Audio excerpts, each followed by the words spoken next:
So one of the most important things that each of you can do is to take some time and journal and review your trades. So let's just take a look at yesterday. So I was reading through the comments on the Discord, and looks like we had a lot of wins, but we also had some losses. So a couple things that I noted in the Discord, yesterday's channel, was not to go long unless you got above 591.51 in SPY, right? It was an interim level from the prior day high, and it needed to break because it did not hold in the pre-market. So let's look and see what happened. Before the market opened in SPY yesterday, there was weakness. We were below my level, okay? So what was QQQ doing at that exact same point in time? It was also showing some weakness. Now, the difference we had here, and again, this is why we always use Confluence Trading, right? We want to make sure that we're watching SPY and QQQ simultaneously, is that the Qs literally pushed up to the level on the open before it rejected. And guys, we've done this trade, 24 times. SPY is already weaker than the Qs. So as Qs reject its level, SPY never got to its level, but as it rejected its level, what did it do? It gives SPY permission to drop further. Where did it drop to? So let's say you just missed the short trade here, you missed the short trade here. Then it's literally just sit on your hands and do nothing and then wait for it to come to the level. I mean, it came right to the level, right there.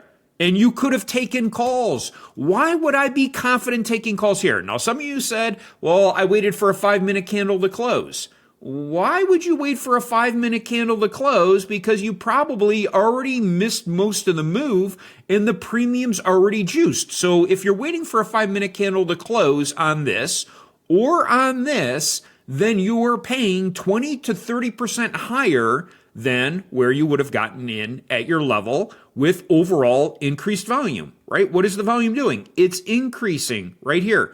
What is the MACD doing? It's going from red, it's going to pink, and then it eventually goes to green. Now, let's go ahead and look at this exact time right here when we're bottoming at 640. What is QQQ doing at 640? Literally, at that exact same time. Where are we? Right here. And we are hitting the exact same level, okay? Now, this one is looking a little different. And where do we go? We literally bounce higher. Move my 640 over just a tad. There we go. We're on 640. We're on 640. Perfect. So this is now reverting higher. Where's it going back to? It's going back to the liquidity that was on the charts. Where is SPY going to? Right back to the liquidity where we sold off on the charts. So again, if you missed this one, this was your premium entry to go long. Why did I go long here? Was really simple. Because we hit the level that had increased buyers. Now, what was the MACD doing here? We already moved out of the red. We were already in the pink. And what is volume doing on this candle? Look at this huge volume right here on QQQ. And then what did it do? Off to the races. What happens with SPY? It chases higher. So this one was stronger and this follows. This reverses, moves higher. What does this do? Follows. So kind of think about how you can use these in Confluence, and literally they're hitting the levels at the exact same time. That is the highest probability trade that you could possibly have, right? They're both doing the exact same thing at the exact same level. So hopefully this helps. But again, patience. I know many of you probably wanted to chase this, which you could have done and you still would have had a winning trade. But ideally, if you would have just been patient and sat and waited, this would have been a better one. Now, the levels played out throughout the day. We couldn't even hold the pre-market high. And what did they do? They sold it back to now the next lower level. What happened later in the day? They sold it off even further down to the next lower level. Same exact thing here, right? And that's why I personally like to just trade level to level. Now, when would you have gotten out of this trade if you went long? A candle close on the 1 minute, or if you want to go 2 minute, you can, below the level, or you're seeing extreme weakness.